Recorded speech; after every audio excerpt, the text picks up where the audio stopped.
मैं आप सबके इष्ट गुरु माता पिता शिक्षकों को प्रणाम करता हूँ और आपसे अनुरोध करता हूँ कि उस पावन धरती की एक बार जयकार करें। बोलिए भारत माता की जय। श्री अरुण जी, राजू जी, हॉल में उपस्थित सभी वृद्धजन और मेरे बहुत प्यारे बच्चे, आज हम लोग एक बहुत महत्वपूर्ण विषय पर बात कर रहे हैं। उम्मीद करता हूँ कि वह आपके जीवन के लिए बहुत सार्थक सिद्ध होगा। सबसे पहले मैं वो उद्देश्य स्पष्ट करना चाहता हूँ कि क्यों हम यहाँ हैं और ये विषय हमने क्यों चुना है। आज की बातचीत में बहुत सारे मिथक आप लोगों के टूटेंगे और मैं चाहता हूं कि बहुत खुले दिल से आप बहुत सारी चीजों को स्वीकारें। मैं पूरे देश में जाकर बच्चों से मिलने की कोशिश कर रहा हूं। उसका एक बड़ा महत्वपूर्ण कारण है। महत्वपूर्ण कारण यह है 2020 के बाद इस देश की कमान बच्चों के हाथ में है। जो इस देश के बच्चे हैं, यंगस्टर्स हैं, 2020 से 2035 के बीच में 69% होंगे और आपके हाथ में इस देश का व्यापार होगा, आपके हाथ में इस देश की राजनीति होगी, आपके हाथ में इस देश की कंपनियों का चलाना होगा, आपके हाथ में इस देश की शिक्षा होगी, आप ही ड्राइविंग सीट पर बैठे होंगे और हम लोग आपके पीछे चल रहे हैं। उद्देश्य मेरा है, आप में से सभी लोगों का होगा ऐसा उद्देश्य, राष्ट्र का निर्माण है। और राष्ट्र का जो निर्माण होना है वे आप लोगों की पीढ़ी से, जो यंगस्टर्स हैं। यंगस्टर में जरूरी नहीं कि मैं केवल 15 साल या 20 साल की बात कर रहा हूं, जो 35-40 साल के भी लोग हैं, लेकिन अब जो राष्ट्र का निर्माण होगा वो उन युवाओं के हाथ से होगा। और इसीलिए एक कड़वी सी लेकिन सच बात तो है कि यदि आपको इस देश की समझ नहीं होगी, आपको अपनी समझ नहीं होगी, तो आप राष्ट्र का निर्माण नहीं कर सकते। बच्चों, भारत माता की जय बोलना बहुत आसान है, कोई भी बोल सकता है, लेकिन भारत माता की जय बोलने से मां भारती की सेवा नहीं हो सकती। भारत माता की जय तो हम 67 सालों से बोल रहे हैं, आगे भी बोलते रहेंगे, लेकिन हम भारत माता की जय क्यों बोलते हैं, ये जानने से इस देश की उन्नति होगी। इस देश की उन्नति तब ज्यादा होगी जब आप अपने ऊपर विश्वास करके अपनी जय बोलना शुरू करें। आपके अपने बारे में बहुत सारे कंफ्यूजन्स दूर होंगे। कैसे स्टडी करनी चाहिए, मोटिवेशन क्या होता है, हम क्यों सक्सेसफुल होते हैं, क्यों अनसक्सेसफुल होते हैं। जब तक इन बातों के प्रति आपका चिंतन नहीं होगा, जब तक इन बातों के रहस्य आपको पता नहीं चलेंगे, तब तक आप ये नहीं जान पाएंगे कि हमें करना क्या है, हमारा भविष्य क्या है, हम कैसी चीजों को अच्छा करेंगे।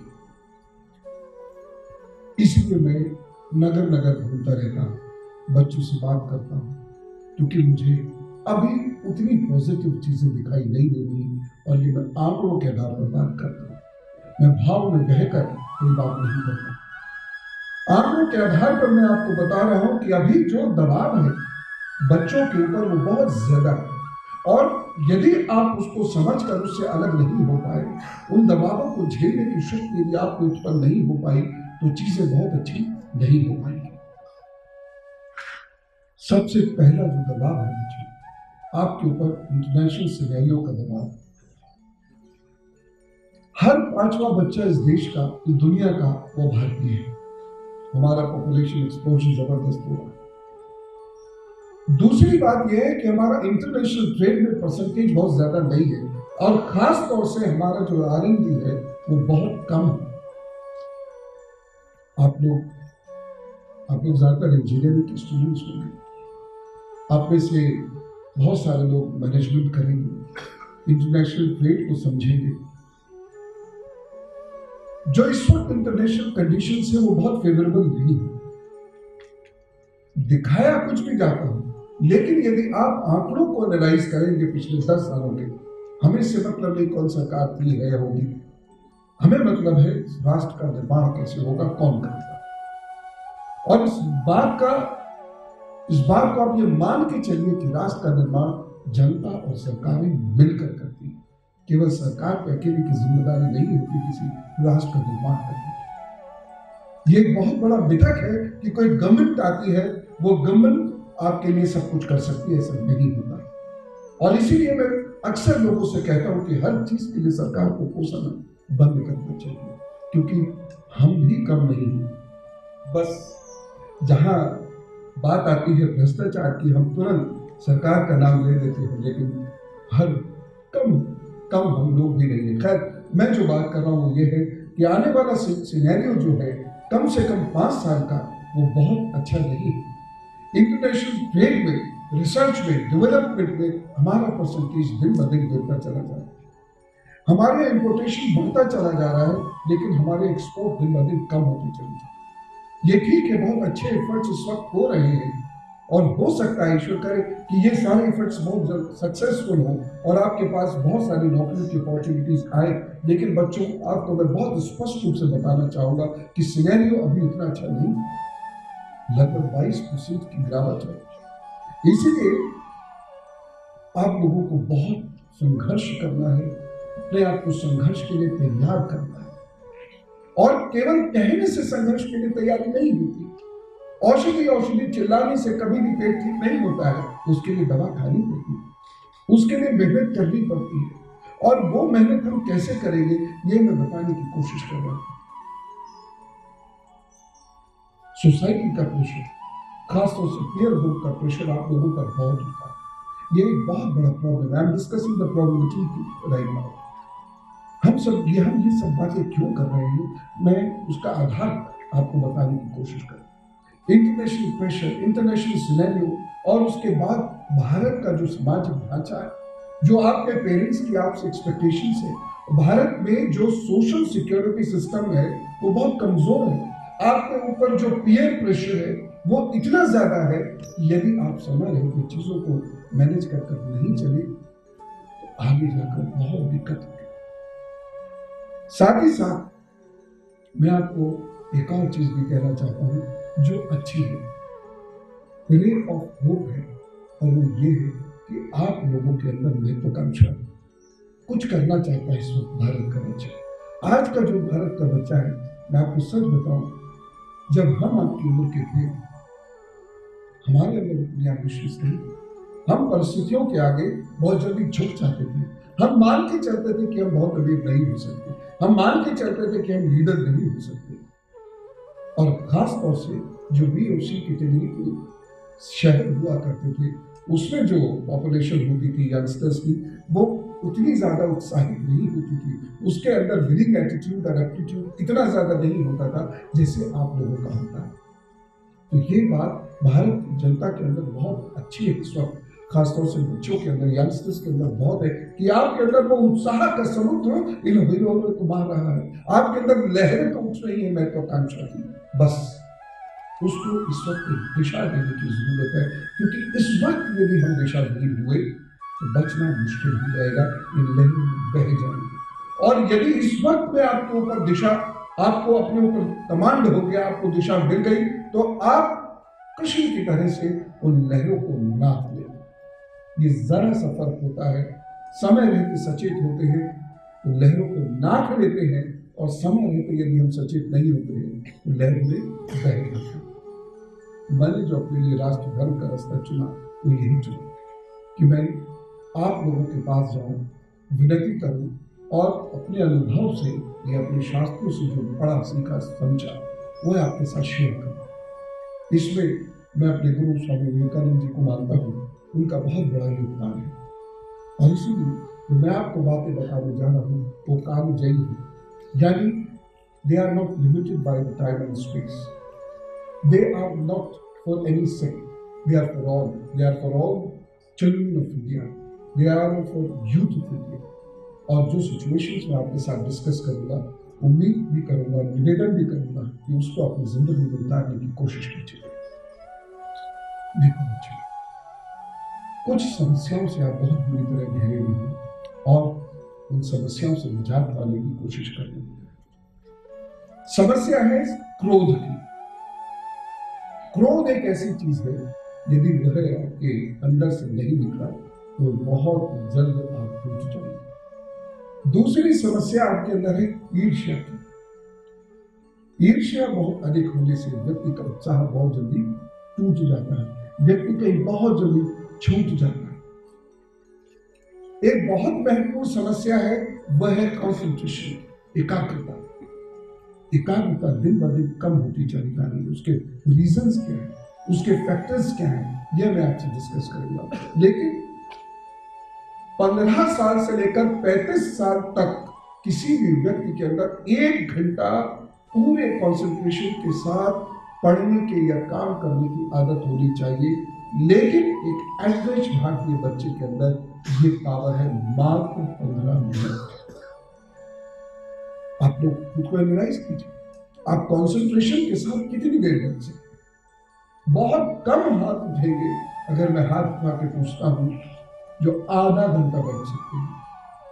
ज्यादातर 5 से 10 मिनट का ही कंसंट्रेशन होता है और ये एक अच्छी सिचुएशन नहीं है, क्योंकि कंसंट्रेशन ही वो पावर है आपके अंदर जो आपको साधारण से विलक्षण बना सकती है। कंसंट्रेशन वो पावर है जो आपकी मेंटल हेल्थ के सिग्निफाई करती है। कंसंट्रेशन वो पावर है जो ये बताती है कि आप कुछ भी अचीव कर सकते हैं। लेकिन यदि वह पावर आपके अंदर वीक है तो आप बहुत कुछ अचीव नहीं कर सकते। एक मिथक मैं आपके अंदर बोलना चाहूंगा मोटिवेशनल थियरीज का। मैं आपको कुछ सिद्धांत बता दूं और आपसे कहूं आप ये कर सकते हो, आप वो कर सकते हो, आप ऐसे कर सकते हो, इससे कुछ नहीं होता। ये तो गुब्बारे में हवा भरने जैसी सिचुएशन होती है। हवा भर जाती है और कुछ देर बाद अपने आप निकल जाती है। जिंदगी में यदि कुछ बड़ा अचीव करना है तो आप तब कर सकते हैं जब आपके पास उसकी टेक्निक्स हो, आप उसको समझें और ना केवल समझें बल्कि उसका नियमित अभ्यास करें। बिंदु से ब्रह्मांड की यात्रा होती है, बिंदु से ब्रह्मांड बनता है। ठीक उसी तरीके से हर व्यक्ति में एक राष्ट्र होता है और जब तक व्यक्ति बलवान नहीं होगा राष्ट्र बली नहीं हो सकता। इसलिए व्यक्ति को बलवान करना इस समय की आवश्यकता है, क्योंकि एक बहुत बड़ी यंग पॉपुलेशन राष्ट्र निर्माण में उतरने वाली है। इसलिए वो पॉपुलेशन यदि स्ट्रांग होगी तो राष्ट्र का निर्माण होगा, अन्यथा राष्ट्र का निर्माण नहीं होगा। हम जयकारे बहुत करेंगे लेकिन वो निरर्थक रहेंगे। हम संस्कृति की बात बहुत करेंगे लेकिन वो निरर्थक रहेंगी। हम इतिहास की बात बहुत करेंगे लेकिन वो निरर्थक रहेगी। हम गीता की बात बहुत करेंगे वो निरर्थक रहेगी। जब तक आपको वो टेक्निक्स नहीं मालूम, वो इन्वॉल्वमेंट आपका जागृत नहीं होता जहां आप अपने आप को अपने परिवार समाज के साथ जोड़ सके, सिचुएशन कितनी गंभीर है इसको समझ सके और अपने को मजबूत करने के लिए आप एक कदम आगे बढ़ सके।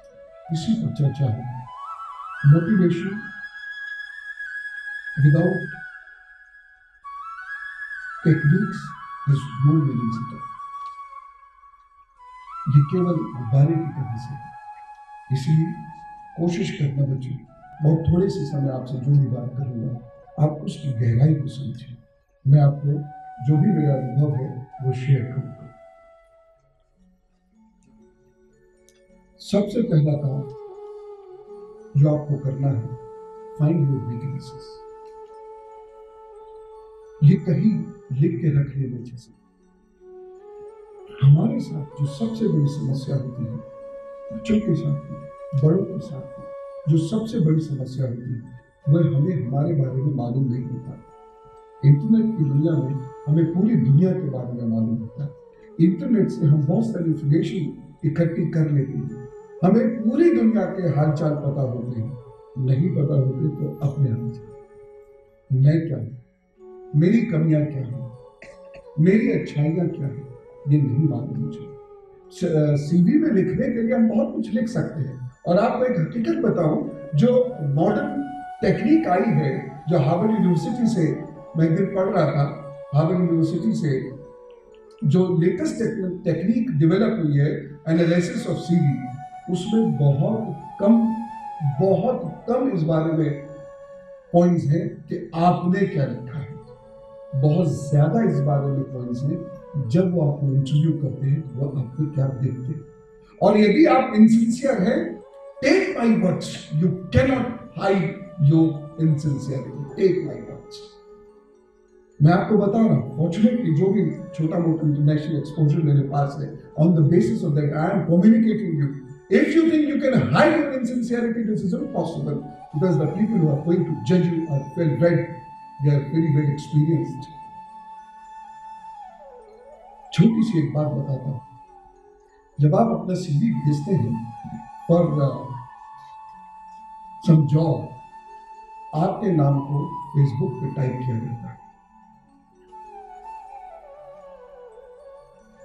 सर्च किया जाता है, और आपके फेसबुक की जो पोस्ट्स और मेल्स हैं उसको एनालाइज किया जाता है, और उससे पता चल जाता है कि आपका रियल कैरेक्टर क्या है, आप कितने सिंसियर हैं, और सेकंड्स में पता चलता है।